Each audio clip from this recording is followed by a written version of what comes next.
Chapter 6, To Catch a Thief. Chapter 6, To Catch a Thief. So, the dragon shrine's just down here?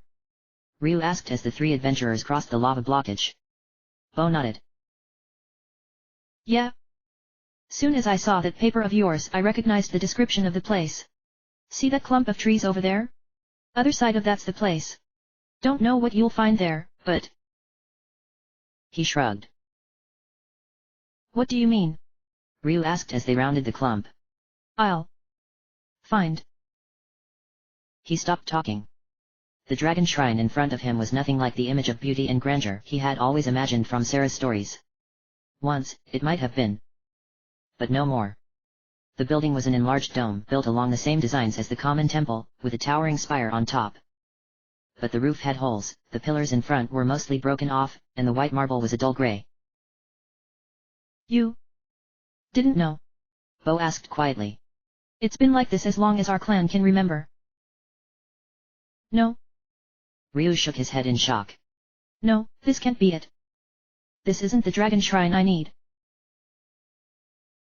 I'm afraid it is, young man. An old man walked out of the shrine's front door. He was wearing robes that were whiter than the marble, and had a snowy beard of the same color. An emerald pendant was his only concession to vanity, or perhaps it was for another reason. He bowed slightly. Allow me to introduce myself. I am Melchior, High Priest of Lawton. Straightening, he examined Ryu keenly. You would be Ryu, then? Gaspa's other grandnephew. Sarah's sister. You knew my sister? Ryu asked, momentarily forgetting his surprise. Melchior smiled and nodded. Of course. Met her when she came through here, 5 years ago. She told me her little brother would be coming himself around this time. Little earlier than I expected, but it should be fine. Your Holiness. Ryu looked around in disbelief. What happened here? To this place? Time happened, Ryu. Melchior sighed. Time, and the need to make the outside world forget about us. If I truly wished to do so, I could have made this place a beacon of holiness that the entire world would see. But if I did, then the entire world would see, and that cannot be our way anymore. A lesson that, unfortunately, not all factions of our clan believe in. He frowned for a moment, then shrugged.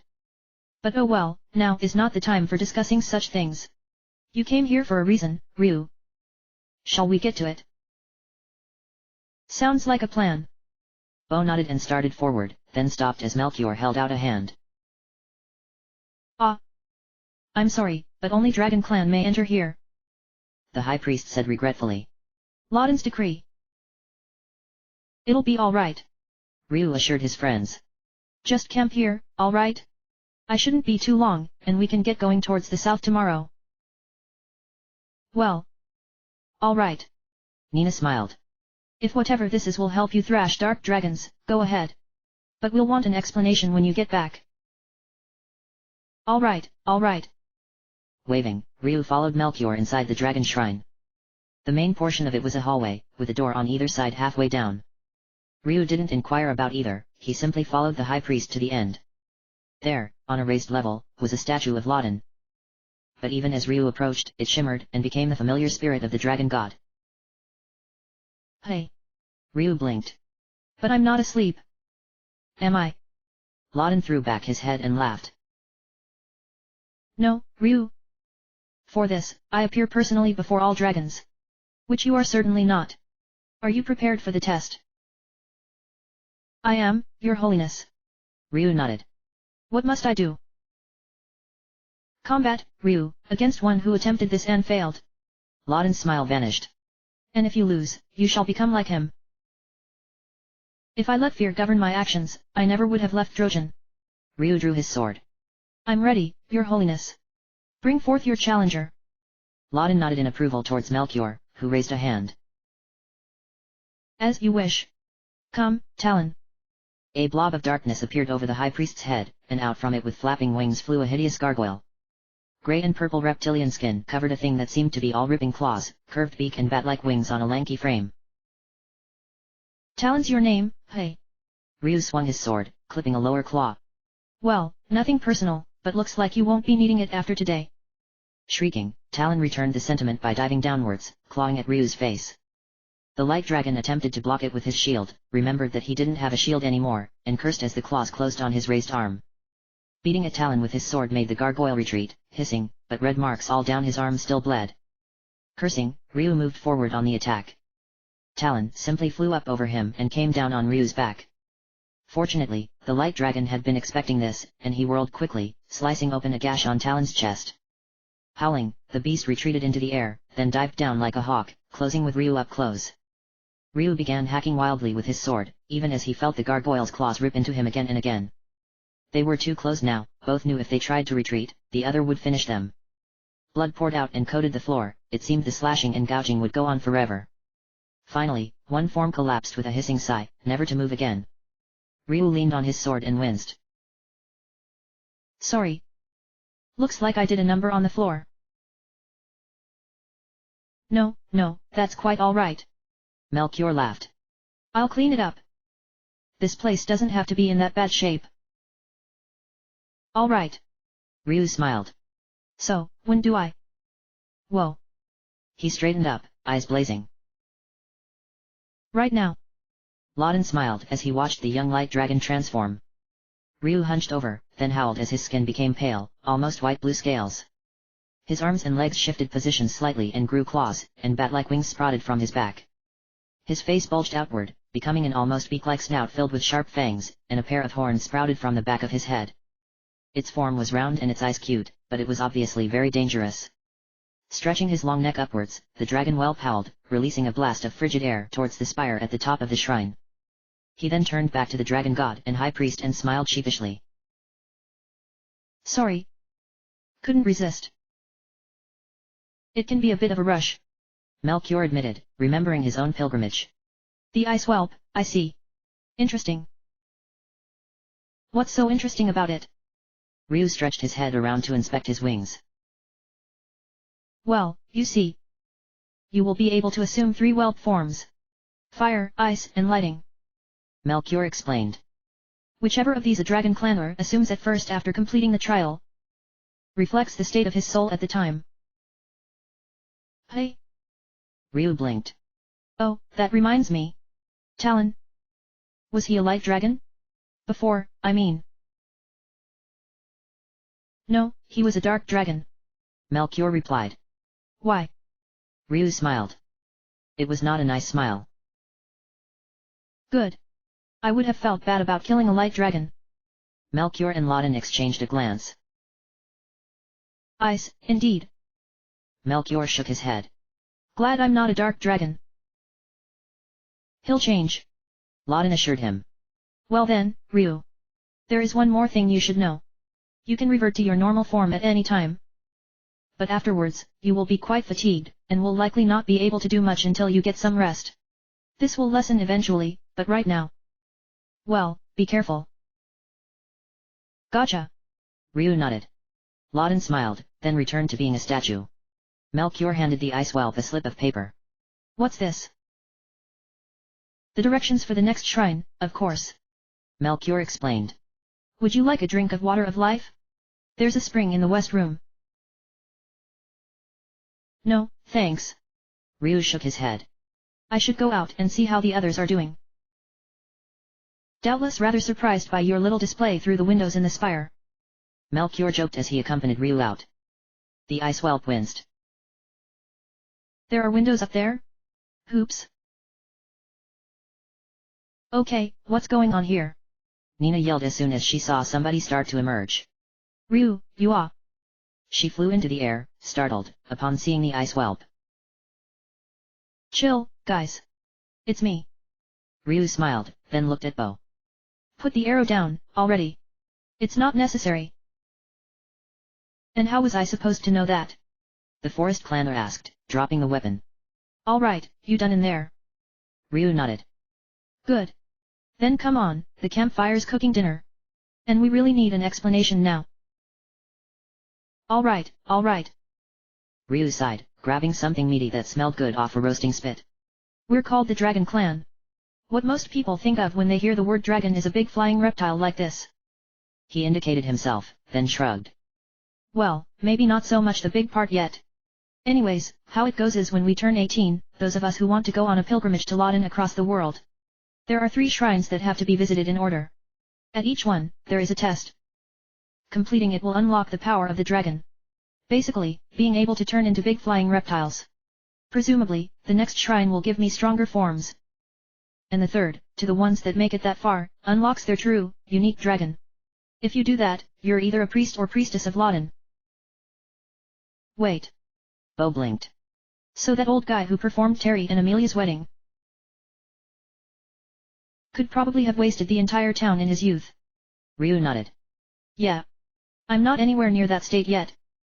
Got a couple more to visit first. Matter of fact, the old guy gave me some directions to the next. Let's take a look here. Opening the slip of paper, he read it aloud. On the tip of the Builder's Horn.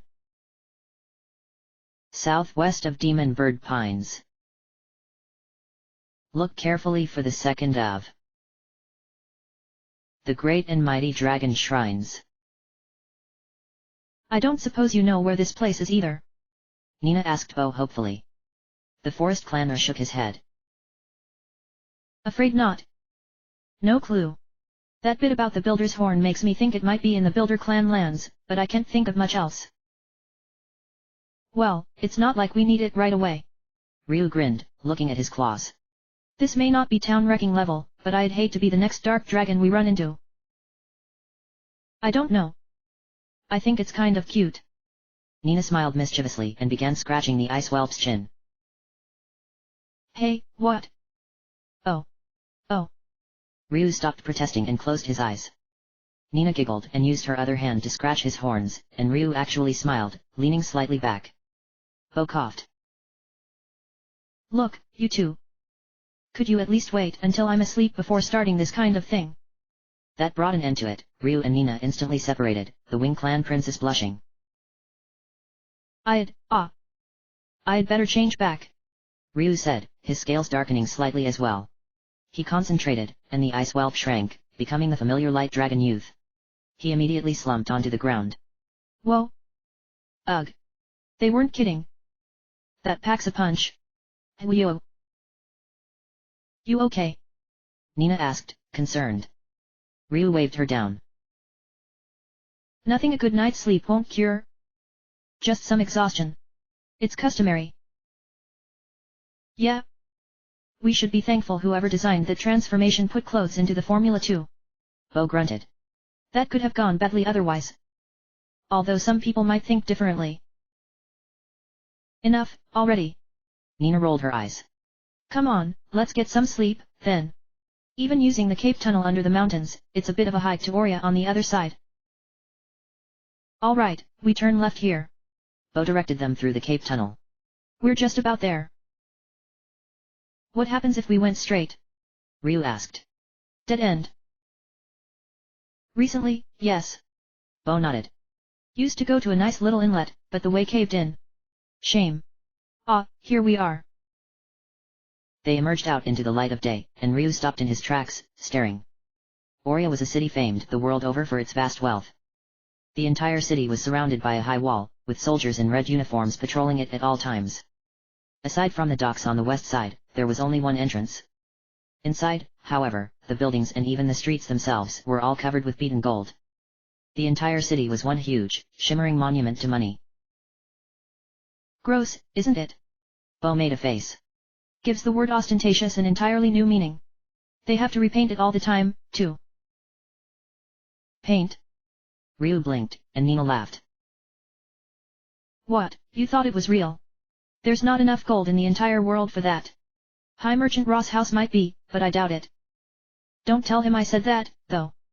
As they drifted into the city, they were immediately accosted by a square-jawed guard with heavy eyebrows. Hold it. Stop right there. I haven't seen you folks around here before. We're new to this city. Ryu tried to explain, but the guard cut him off. New, right, you're coming down to the station with us. Before they could make a break for it, several more soldiers were there. The travelers were forced down to a station in the center of the city, where they were tossed into a barred cell in the basement. The soldier who had arrested them fixed the lock, then smiled. Right then, you can think about what exactly you were intending to do here for a while. When I come back, I'll have some questions about that, and I'd better like the answers. He left them, laughing. Well, this is just great. Ryu sighed, slumping to the floor. Now what? If I go dragon and bust us out, the noise'll bring every guard in the city. Hey, could you keep it down? Some people are trying to sleep here. None of them had seen the cell's other inhabitant sleeping on a cot. He was a youth who looked about 15, with short, curly hair and banana yellow clothes. He looked like an average human, but strangely, his skin tone was much darker than any of them had ever seen. Now awake, he yawned. So, what you folks in for, anyways? Apparently, entering the city. Bo growled. The youth laughed. Bet it was Captain Gata who got you. He's the head of the city guard, and you were paranoid. Even down in Bleak, the town of thieves, he's a legendary nightmare. That bad? Bo winced. The inmate nodded solemnly. They say nobody's ever successfully bribed him. And that's in this city.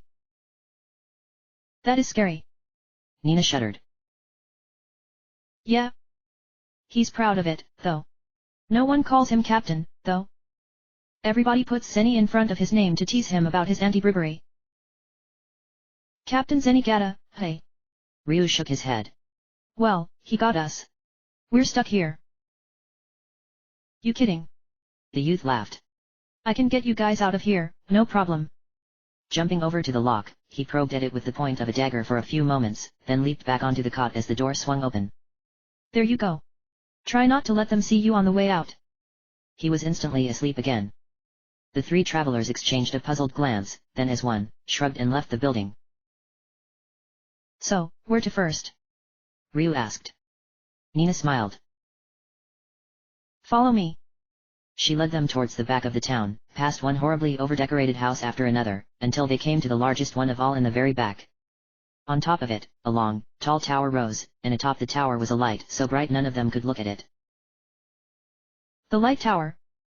Resting place of the light key. Bo explained grimly. And no, boss, we can't just go up there and take it. The only way in is a secret passage inside this house that only the High Merchant knows. Excuse me, sirs. Madam. A tough-looking butler greeted them as they entered. Do you have business with High Merchant Ross? If not, I'll have to ask you to leave. Will this do? Nina asked, holding up a letter. The butler read it, then straightened up and bowed sharply. Excuse me. High Merchant Ross will be informed of your arrival immediately. Very nice. Bo muttered. Royalty has its advantages, I see. Shh. Nina hushed him, and they waited until they were ushered into a beautiful garden in the back. An old, rather fat man wearing rich purple robes and a golden turban was lounging on a hammock. Ah, there you are. He dismissed the butlers, then waved at them to take a seat. Princess Nina, it has been too long. Likewise, old friend. Nina smiled. We really should get together more often. Ross nodded graciously. My doors are open to you whenever you wish. He paused. Do you think that satisfies the tedious formalities? If not, we can always lie about it later. Nina giggled, then became serious. We're here on business, Your Grace. I suspected as much. Ross nodded. I've heard the stories. Congratulations on rooting the dark dragons from the northwest, all of you. He sighed. Unfortunately, things are not going quite as well here. Dark dragons. Ryu's eyes narrowed, and Ross shook his head quickly. No, no. A much more personal problem. There's a vault underneath my house. It's where I keep my most valuable treasures. And, well. His voice lowered. My daughter seems to have locked herself in there. Ah, hell. Ryu groaned. Ross nodded. Fortunately, there are holes for air. Large enough for us to push food and water through too. However, we have yet to find a way to get her out. She has the only key in there with her, and it only opens from the outside. How thick is the door? Ryu asked. 20 feet, solid iron. Damn. He thought for a moment. It sounds like you need a thief. Somebody who opens things like that for a living, and is very good at it. Bleak. Bo snapped his fingers. The town of Bleak. There's got to be somebody there who can do the job. Thank you. Ross smiled. I hate to ask, but could you go there? If you can rescue my daughter, anything in my power. It's yours. On those terms, how can we refuse? Ryu smiled. As a matter of fact, there's... He stopped as Nina gently kicked his shin. There's... the matter of a ship. When we move on from here, we'll need one. I have just the one. Ross nodded. A new ship commanded by the best captain in the city. All right, then. Ryu nodded. We'll be going to Bleak tomorrow, then. Until then, you have the hospitality of my house. Ross smiled. I'm afraid that night isn't really a thing around here anymore, with the light key. We just sleep whenever we're tired. We'll do that, then. Ryu nodded. Thank you again, Your Grace. Any friends of Nina's are friends of mine. Ross assured them. After sleeping, the heroes went down into the city, on a shopping trip. Bo glanced sidelong at Nina once they were clear of Ross's house. Why didn't you want to talk about the light key? There's something up with our friend Ross. Nina explained. He's not telling us everything about that problem with the safe. The light key would be a touchy subject here already. The people of this city worship it almost as much as they do Laden. So it makes it so that it never gets dark around here. Ryu shook his head. That's got to be weird. Can't imagine ever getting used to that. Hey, check that out. The building he was pointing at had a bust of a Manairo's head above the door. The Menaro, a clan of fish people, were to a man a merchant species, fascinated with commerce and profit. Their city under the ocean, Prima, boasted that if they didn't have something for sale, it was only because the guy who refused to sell it to them was certifiably insane. They should have some good stuff. Let's check it out. Inside, two of the Menaro clan were standing behind the shop counter, grinning widely.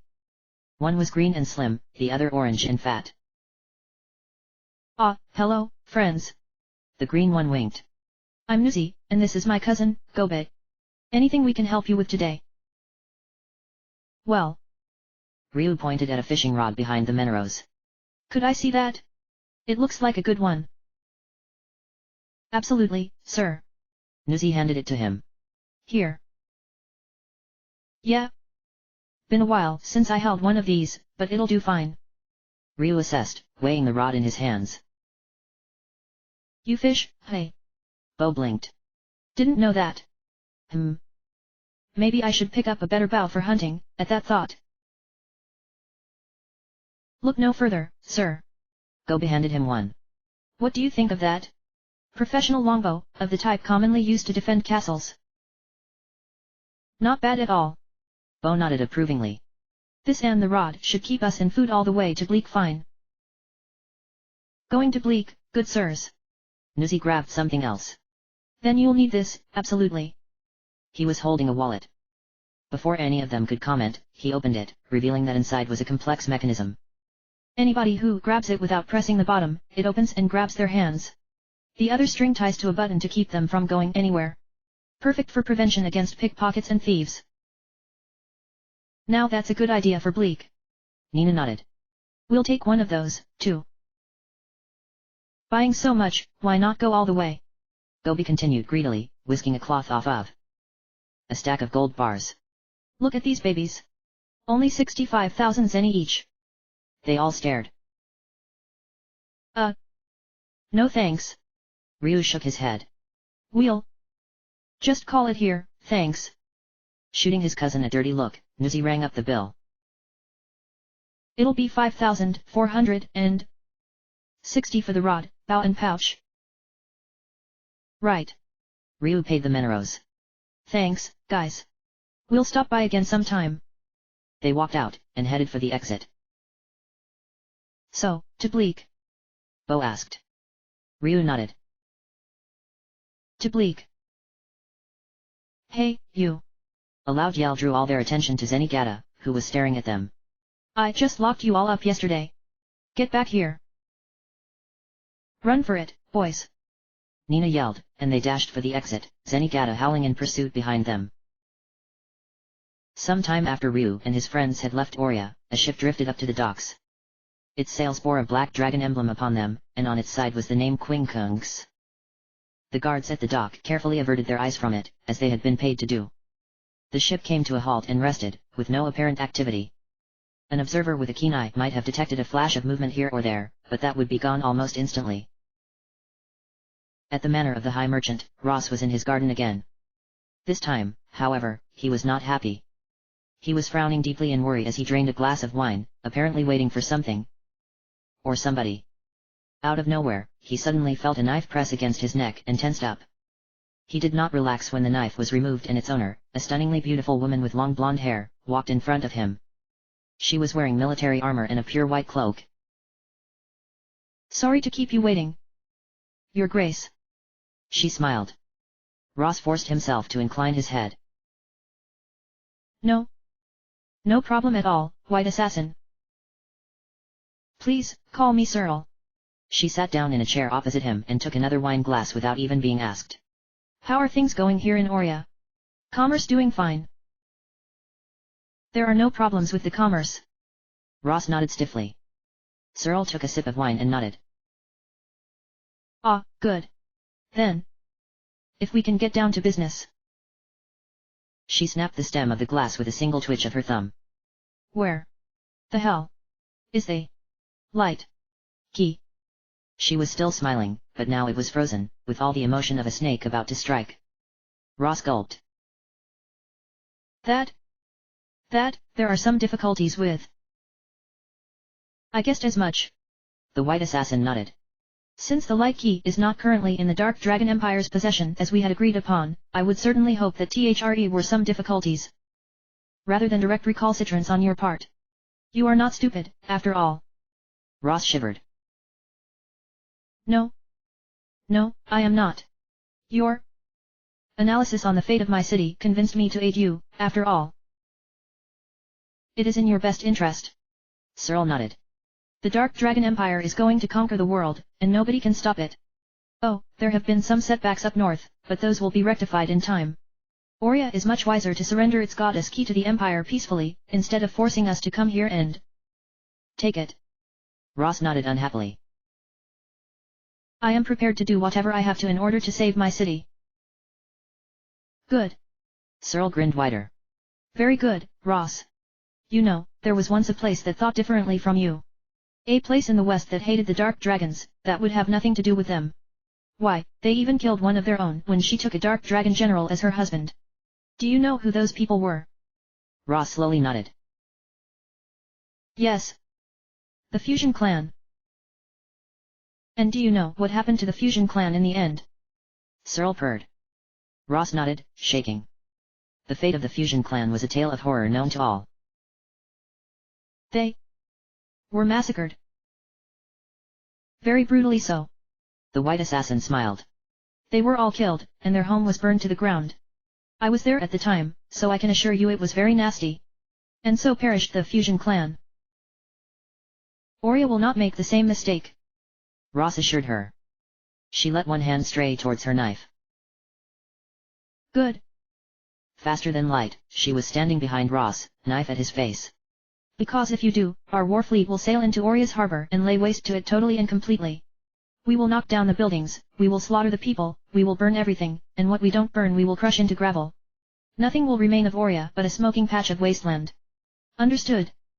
Ross nodded yes, knife biting into his cheek. "Excellent." Cyril let him bleed for a moment, then moved away, back in her chair instantly. "Now, then. What are these difficulties you speak of?" "My daughter." Ross held his cheek. "She somehow heard of the plan, and has locked herself behind the safe that goes to the tower. She has the only key with her." "Damn." Cyril frowned. "I'm out of practice with safe cracking. I might be able to do it, but I might break the mechanism, and then the damn thing would never open. Better not risk it. Are you doing anything about this?" "Yes, actually." Ross nodded stiffly. "Some friends of mine are heading for Bleak to find a thief who can open that safe as we speak." "Would these friends happen to be Light Dragon Ryu, Bow of the Forest Clan, and Princess Nina of Winlan?" Cyril asked archly. Ross went white. How did you? Please, Ross. Cyril laughed. You thought to keep secrets from me? But don't worry, I'm not angry. She grinned viciously. On the contrary. Those fools seem to be blessed with the most incredible luck.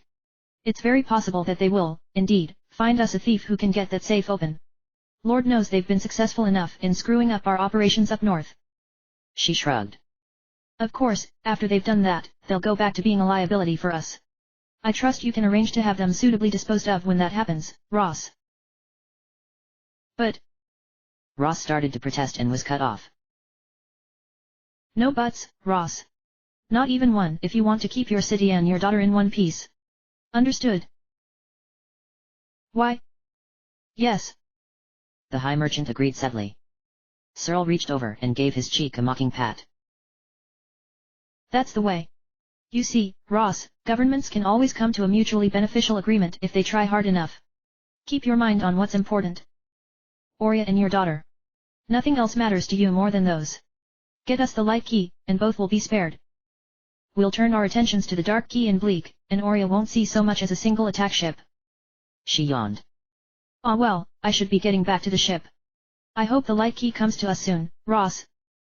For your city's sake, it had better. She disappeared, gone out the window instantly, and Ross silently buried his head in his arms. So, Bleak's a village of thieves? Ryu asked as they passed through the ancient construct known as the Light and Dark Tunnel that connected Aurea to their destination. Nina nodded. Yeah. The entire society's based off of it. Mostly, they try to come up with ways to top each other. The concept of a personal possession is nearly unknown. Anything is yours only as long as you can guard it.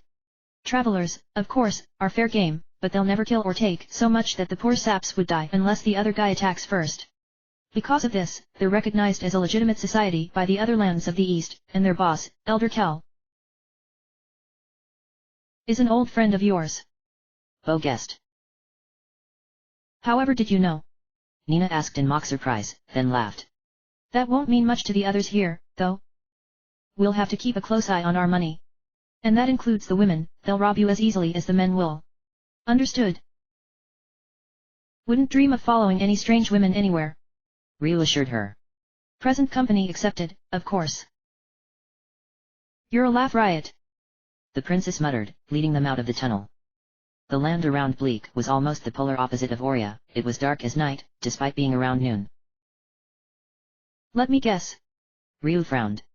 The dark key. You got it. Bo confirmed.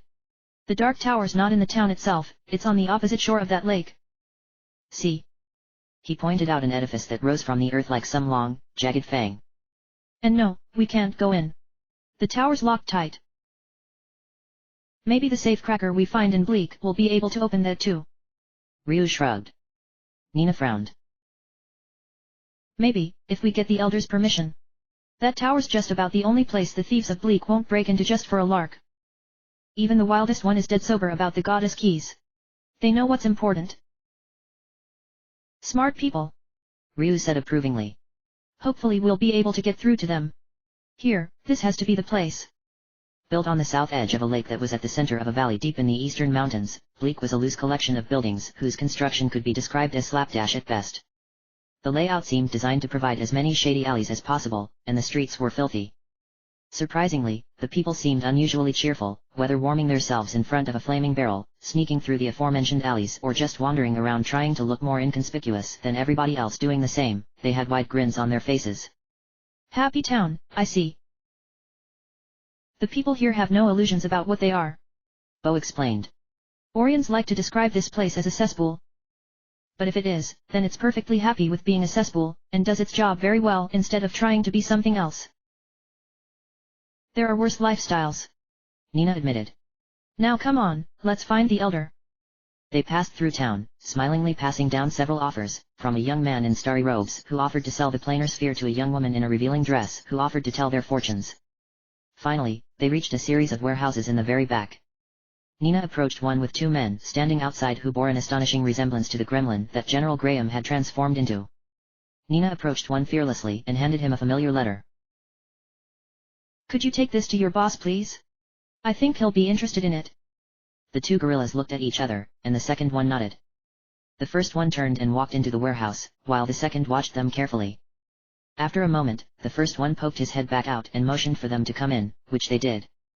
However, instead of taking them further, he folded his arms across his chest.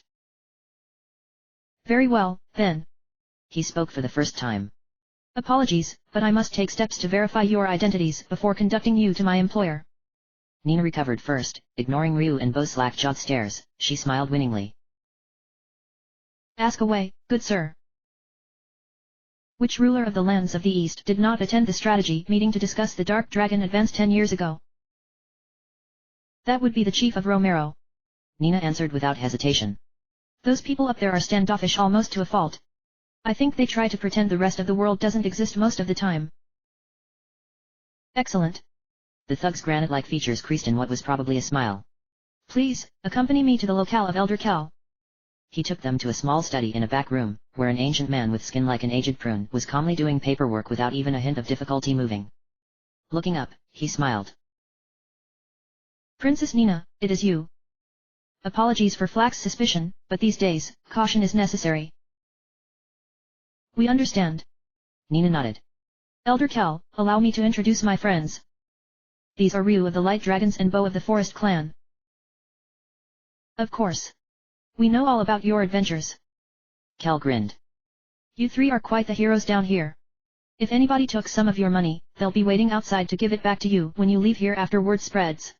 Which it already is, undoubtedly. Is that so? Ryu smiled. Think one of them might be willing to help us with a job, then. A job, eh? Cole's eyes glimmered. An interesting one, I hope. You won't get many volunteers if it's just an everyday task. Not at all. Bo grinned. We need the big safe underneath High Merchant Ross' house in Oria opened. His daughter's trapped in there. Ah, now it makes sense. Cole's eyes narrowed now. So that's what Ross told you. We were wondering. You know what's up with Ross? Nina demanded. Cal nodded sadly. Yes, unfortunately. It seems old friend Ross had made some wrong decisions. He's been in contact with the Dark Dragons. Dark Dragons? Ryu's eyes went flat. Is he selling out the lands of the East? Not by choice, no. Cal shook his head. There's several Dark Dragon warships at anchor a bit north of Oria. It's not hard to guess what happens if Ross doesn't do exactly what they tell him.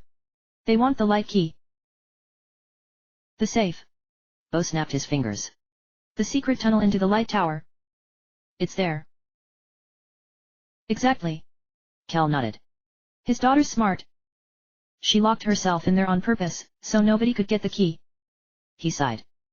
I don't know what to do about Ross. But sooner or later, you will need to get into the safe. Yeah. Ryu agreed. So, know anybody who could do that? Only one. The elder admitted. We're all good, but that safe is another thing altogether. The one you need is my own son, Karn. Your son. Nina yelped. I didn't know you. He's adopted. Cal explained. After the meeting 9 years ago. I found him wandering outside Bleak one day and discovered he had the skills of a genius thief. Now, he's a legend here, and he's only 15. He frowned. However, there's a problem. There always is. Ryu groaned. What is it? Karn left for Arad recently. Cal explained. He said he was going to rob the legendary crypt. Also known as the Thief's Tomb. Supposedly, the book that's at the very bottom contains all the secrets of the world's greatest thieves. Everyone who steals it adds their own knowledge and returns it when they're done. And Karn wants to be next. Bo shrugged. Okay, so we'll go to Arad. Unless... He groaned. Tell me there isn't a sandstorm right now. Cal nodded solemnly. Just started after Karn went through.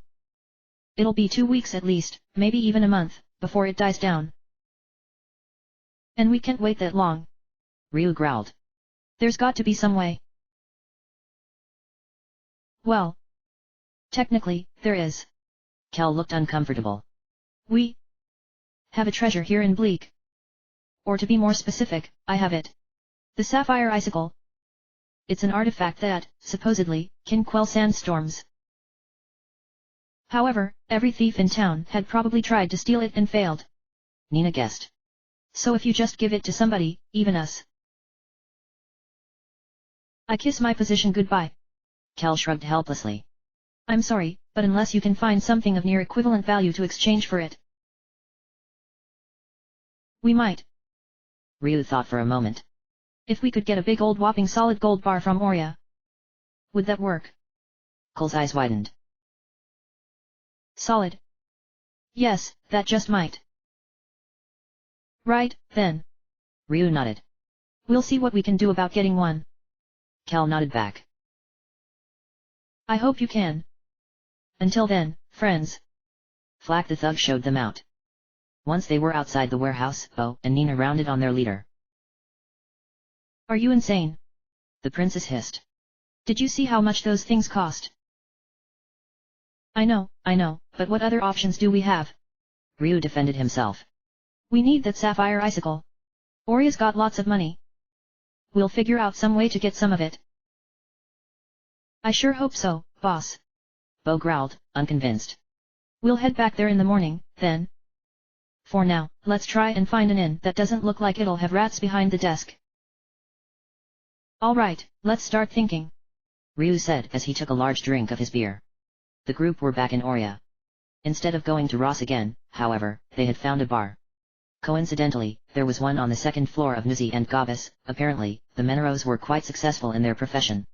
We need 65,000 zenny, preferably fast.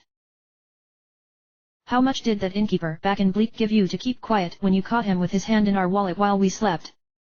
Bo grinned. 5,000. That plus the 25,000 we already had is a good start, but not enough. I'm just glad all the royalty we've met were that generous with funding us. Ryu stared into his mug. There's no helping it. We're going to have to split up and do anything we can to make money. Nina winced. Royalty actually doing honest work? My parents will have 15 heart attacks between them simultaneously if they ever find out. Say it's their fault for not making your allowance bigger. Bo shrugged. All right. Meet back here in 2 days. Sounds like a plan. Ryu nodded. See you guys then, I guess. Paying for his drink, the light dragon hit the streets of Oria. It only took him 2 hours of wandering aimlessly for him to realize just how hopelessly out of place he was. This sucks. If I was in a smaller town, I'd find something great. Except it wouldn't pay nearly enough. Maybe I should just go back north anyways. Excuse me. Somebody was accosting him. It was an older woman wearing very expensive-looking clothing. Sir. Did you say you come from up north? Yes, I did, ma'am. Ryu quickly agreed. Is there something I can do for you? Please? My son went up there. She sniffled. He said he wanted to cut wood in all the forests up there. But he hasn't returned, and it's been 4 days. I'll go up there right away and find him. Ryu promised. He might have run afoul of the forest clan, but I'm on very good terms with them, so if that's the case I can get him out. I'll bring him back, ma'am. It took him the better part of a day to go back through the cave tunnel. Fortunately, when he emerged outside, he saw his target right away. About a mile off, an exhausted-looking young man was running endless circles around a circle of flowers. Help! Help me! He called as soon as he saw Ryu. Please! I'm under a spell. Are you from Arad? Ryu asked. The young man nodded. Yes. I came here to chop wood, but these fairies came out and did this to me. I can't stop. Wood fairies. Ryu wondered. Thought they were just a myth. Well, if the stories were true, I might know a way to bail you out.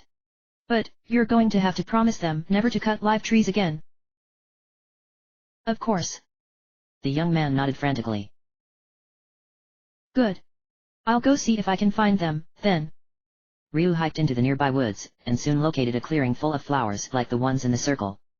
As he approached, several things shot out into the air. Tiny, human-like figures with insect wings, each only the size of his hand.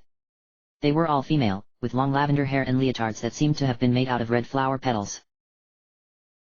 Are you here to cut wood too? One of them demanded. If you are, I'll enchant you, too. Not at all. Ryu carefully moved his hands away from his sword. Actually, I'm here with a message from that first guy you put a spell on. He says he repents chopping the trees, and promises never to do so again. The fairy leader's eyes narrowed almost imperceptibly. Are you sure? If that's so. All right, I'll forgive that foolish human.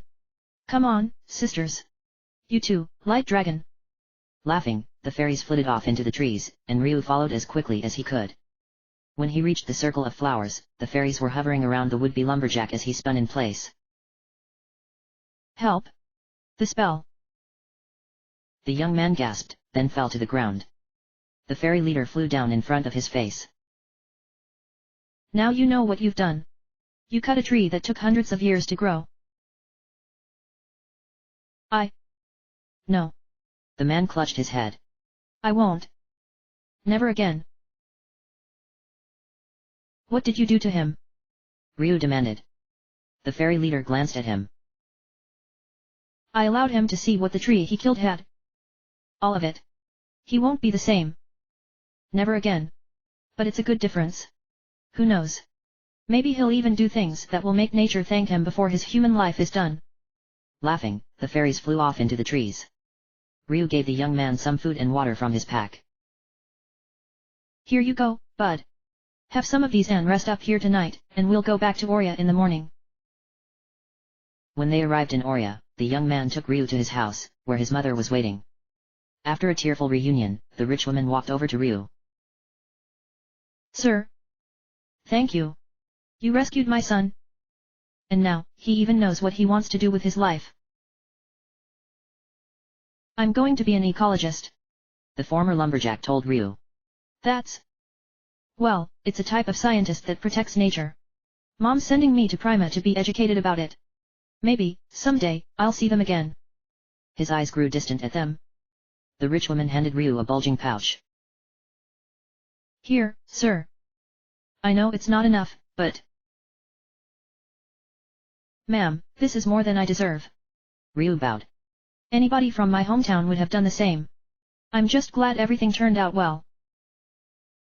Then wherever your hometown is, may Laden bless it. The rich woman murmured. Ryu's face darkened for a moment, but then returned to normal. He does, ma'am. Good luck to both of you. He went back to the bar above Gobi and Nuzi's, and found Bo and Nina waiting for him. Well, how'd you make out? Bo asked as soon as Ryu had ordered a drink. I got 5,000. Some guy in here drank so much he was falling off his stool before he remembered he had to meet his wife in 10 minutes. I got him some sobriety pills from downstairs and he left his wallet with me. I got you beat, then. Nina smiled. I made 10,000. How'd you do that? Bo demanded. She blushed a little. Well, there was this old man. Aha. Bo smirked. What did he want? Well, he wanted a back massage. Bo and Ryu stared at her. That's it. Bo shook his head. Geez. This is what comes of a sheltered upbringing. Nina calmly tossed out a word that made every head in the bar turn towards them, and the forest clan winced. Never mind. Ryu, how'd you do? Missing persons case. 20,000 zeni. Ryu reported smugly. Nina groaned. Rats. Thought I was the winner. We're all winners, princess. Or hadn't you noticed? We have enough to buy that gold bar now. Ryu grinned. We'll have to go a little light on supplies until we find another chief or something willing to finance us, but them's the breaks. Come on, let's go down and watch Nuzi's face fall off when we actually buy one of those things. Elder Cal had traded the gold bar for the sapphire icicle instantly upon seeing it, and within minutes, the news of how good a deal the elder had made off of finally selling the treasure was all over Bleak. It was still being talked about the next day when the heroes left the town to go even further south. Crypt was in the desert of Arad, which covered almost the entirety of the extreme southeast. To get there, the fastest way was yet another mountain tunnel. What is with the Far East? Ryu complained as a bat nearly hit his head. Tunnel from Forest Clan lands connects to Oria. Tunnel from Oria connects to Bleak. Tunnel from Bleak connects to Desert of Arad. Did Loden consult a mole clanner when designing this part of the world or something? Be glad these tunnels are here at all, Nina suggested. Otherwise, we'd be stuck mountaineering, and we do not have time for that. We're here, Bo announced, pointing ahead. The cave opened up a while ahead, but before any of them would even get close, they would be caught up in the raging winds and flying sand that even came into the tunnel. Yikes. Kel wasn't kidding. We'd be dead meat if we tried going through that. You got the sapphire icicle, Ryu? Yeah. Ryu doubtfully examined the tiny blue conic gem for the 10th time. So? Do I just throw this out into the storm? Seems that way. Bo nodded. Give it a shot, boss. Ryu wound up and hurled the icicle with all his power. The change was instantaneous, it was almost as if Loden had flicked some meteorological off-switch. The sandstorm was gone. Walking forward, Ryu nonchalantly picked the sapphire icicle back up and pocketed it. Well, what day I know. It works after all. Very nice. Unfortunately, the next few days were not quite so nice. On the contrary, they were akin to traveling through hell. The desert sands were horribly hot in the daytime and equally cold at night. Despite the loss of the sandstorm, ordinary winds could disrupt dangerous amounts of sand at any moment. And there were monsters all over, from creon insects the size of livestock to mobile cacti with tentacle-like roots and cycloptic eyes to angry, living clods of the sand itself. Why did I agree to this job?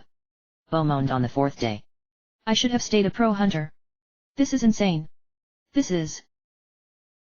He blinked as he reached the top of the dune. Hey, check those out. The others joined him. Down below were 3 very interesting things. The first was a large, grass-covered hill, almost a mountain, with what appeared to be some kind of ruins on top. The second was a huge, stone fortress with a moat of quicksand completely surrounding it. And the third, a collection of tents, with small figures completely covered in heavy robes wandering between them. The natives. Nina gasped. Let's go. Finally. Summoning up enough strength to run, or, in Nina's case, fly fast, the travelers bolted for the tents. The natives of Arad were amazingly friendly and helpful. As soon as they saw the travelers, they were given a tent to stay in and enough food and water to keep an elephant happy. After recovering, they were taken to meet the Elder, Khan. Princess Nina. Elder Khan bowed deeply. You honor us with your presence. We are honored to be received so cordially. Nina smiled. Elder, we hope you can be of help to us. We are seeking a young man from Bleak who came here looking for a place called Crypt. Ah. Young Karn. Elder Khan stroked his mustache, the only part of him visible aside from his eyes beneath the hood. I am afraid you just missed him. He left for Crypt yesterday. Figures. Ryu sighed. I'm hoping Crypt was one of the places we saw yesterday. Either the Green Hill or the big stone place with the quicksand moat. It is the latter. Elder Khan confirmed. The former. That is the moving town of Wiston. Moving town. Bo blinked. Yes. A great mystery. Elder Khan explained. The entire hill constantly roams across our desert.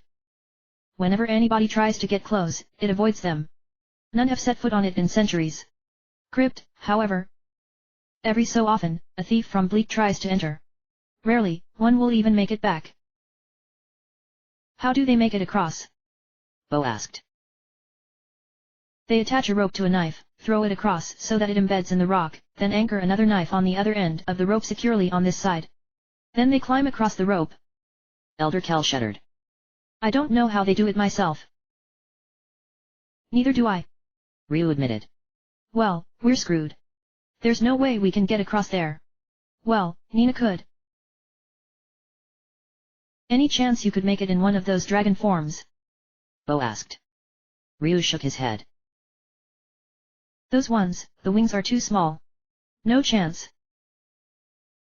Well, there is one way. Elder Khan admitted. We do have a treasure here. A relic that will make a bridge appear across the moat. The fife. But you can't just give it to us. Ryu sighed. Right. What can we do for you? You can rid us of a scourge. The elder answered fiercely. Every night of the new moon, our goats are attacked by a horrendous beast. A sandworm. Sandworm, hey. Ryu grinned. As it turns out, pest removal is one of our specialties. If I'm not mistaken, there's a new moon tonight.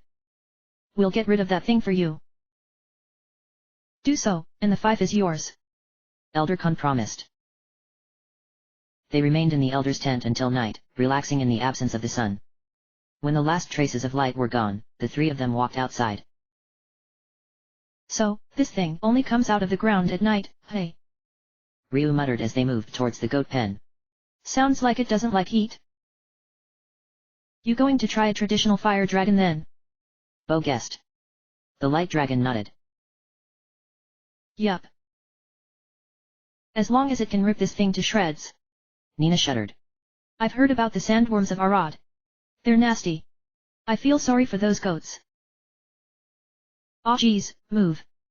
Ryu yelled, dashing forward. Ahead of them, the sand was already churning underneath one of the goats. When they were 5 feet away, the goat pen erupted as a long red mass blasted straight upwards like a rocket. Bits of the unlucky goat that had been above it flew everywhere. As Ryu transformed, the sandworm lowered its upper portion to glare down at them.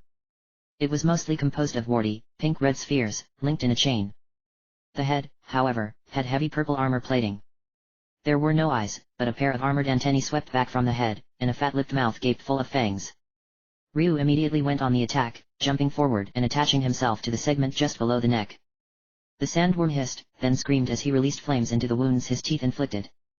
It twisted around, trying to reach him, but it was unable to. Nice move, Ryu.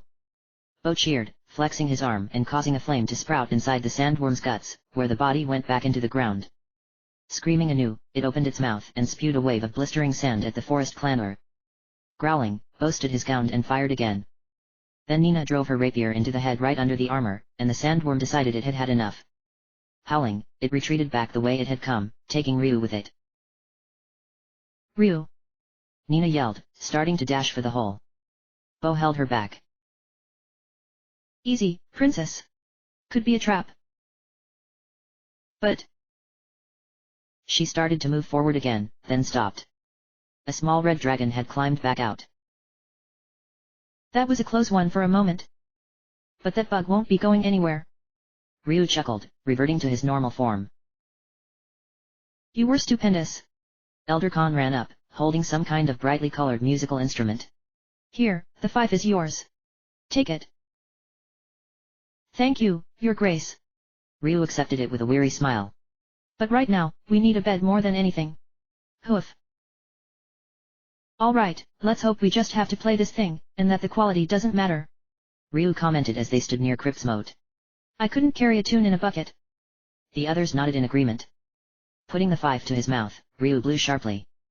The sound was akin to a windshield that had been coated in grease, but it did the job. Even as Bo and Nina were covering their ears, a wooden bridge extended outward from the crypt to the opposite bank. Ryu and Bo easily walked across, with Nina flying above them. As soon as they had stepped off, the bridge vanished again in a puff of smoke. I just hope that thing isn't one way, or we're in trouble. Bo grumbled as they entered crypt. The ancient stone building had a long hallway that wound all the way around the main room on the first floor. Fortunately, it seemed someone had been here before recently and set off all the traps, and they had not yet reset. Our man Karn. Ryu smirked. He did all this on purpose. Knew these all and set them off just to show off. He's definitely the guy we want. At the center was a staircase leading down. The next floor was covered with small raised levels, each one holding an empty treasure chest. At most of the intersections where the paths between them joined, trapdoors gaped open. The travelers carefully moved across to the next stairs. The third floor down had the stairs to the fourth right there, the rest of it was covered in 4-foot spikes. When we find this Karn, remind me to thank him very much for opening those trapdoors first. Bo sweated. The fourth floor seemed quite unremarkable. In front of them was a large boulder. Embedded halfway in it was something very strange. It was flat and made out of wood, and seemed to be in a rounded V shape. What is this? Nina wondered, giving it a tug. It didn't budge. Hey. Weird. Oh well, if even Karn couldn't get this out, we don't have much chance. Can't win 'em all. Ryu agreed, walking past it, then pausing. Now what's this thing? It appeared to be a mechanical eye, grey with a glassy red pupil, hovering motionless in the air. Go away. It hissed. Nobody gets in here. Oh really? Ryu smirked and walked around it. Immediately, it darted past him towards the back of the room, where several more were collecting. They clustered together around something and then came forward, with whatever it was obscured save for dangling tentacles of various bright colors. All right, hold it right there, assholes. The thing yelled. And just where do you think you're going? We're going on down, Mr. Nina fumbled. The thing laughed, shortly and mirthlessly. I see you security unit number 031, but you can call me the I Spy. And I'm afraid not, lady. You do know we're not the only intruders HRE, right? Bo said conversationally. Another guy came through here a while back. We're just looking for him, actually. Yeah, right. The I Spy snorted. Sure, buddy. I wasn't built that long ago. Okay, enough talk. You've got two options. The first is the one I'd advise, you turn right around and march your butts back the way you came. And the second? Ryu asked, hand straying near his sword. All the mechanical eyes twitched. The second is that I rip you all to shreds. The I Spy yelled, and all of its small eyes blasted forward, slamming into Ryu simultaneously before returning to the main body. Hey! What they? When they returned, Ryu was no longer looking the same as before, he was now a vibrant blue thunder whelp. You really should be more open to negotiation. Ryu grinned before opening his mouth and releasing a whip of electricity that lashed the massive eyes. 3 of them spun off, destroyed. Bo smirked and drew his bow. In only seconds, 3 more fell to the ground, pierced. Howling. The I Spy directed its attack at Nina, who met it head-on, felling 1 more with her rapier even as the remaining 3 hit her. Ryu roared and blew them out of the sky. With none of its satellite eyes left, the I Spy was revealed. The main body looked much more biological, it was a green-fleshed sphere, dominated by a huge blue eye that had a red pupil. Brightly colored tentacles of various colors dangled from its bottom. Idiots! Now you shall truly taste my wrath! Yelling, it blinked, and Bo was struck by a bolt of electricity. The forest clanner stood his ground bravely and grimaced. That's all you can do? I can do that too, moron. A similar bolt of lightning smashed into the I Spy from above, knocking it to the floor. It rose only to be hit again, head-on, by a much stronger bolt from Ryu that blew it through a wall. Large chunks of rock collapsed upon it, and there was no movement. A single tentacle protruded limply. Well, that was annoying. Ryu grunted, reverting to his human form. Arg. Shouldn't have done that. You okay, boss? Bo asked. Ryu nodded. Yeah. But let's hurry up here, okay? I'm having visions of our beds back in the natives' camp. Walking down the next set of stairs that the I Spy had guarded, they found themselves in a room surrounded on all sides but the one they had entered by a deep pit. The only thing on the floor were several empty red chests, and one blue one that remained closed. You don't suppose the stairs are in there? Nina asked. Ryu shrugged. Where else? Pop it open and let's see. The blue chest was empty, and made an ominous clicking noise when opened. Ryu frowned. Uh-oh. We might have just made a big mistake. Oh, crap. The way they had come was blocked by iron bars. Bo cocked an ear. That sound. Oh, double crap. Water. The pit around them was being filled with slowly rising water. What do we do? Nina yelled, almost hysterical. Bo looked around wildly. Search the area. There's got to be some failsafe. A way to turn the trap off. Alright, who's the amateur? A new voice complained from the blue chest. It slid over to the side, revealing the stairs under it. As it slid into place between 3 empty chests, the water stopped rising. Nina sighed with relief. Thank you, Karn. You know who I am, eh? Well, then. The thief from Bleak jumped up and stared at them. What they? The guys from Oria. It was their cellmate, the one who had opened the lock on the jail. They all stared back. You're Karn? Bo demanded. The young thief recovered and smirked. The one and only. You guys can't be thieves here for this place. Not if you set off that simple trap. And from the sounds of the scuffle above, you got caught by the ICU too, hey? Ryu nodded ruefully. You got it. This isn't our line of work. Actually, Karn, we're here for you, on the recommendation of Elder Cal. We have a job for you. Sorry, no deal. Karn said firmly. I'm not budging from this place until I've got that book of thieves. His eyes glimmered. But still, I suppose it wouldn't hurt to know what's going on.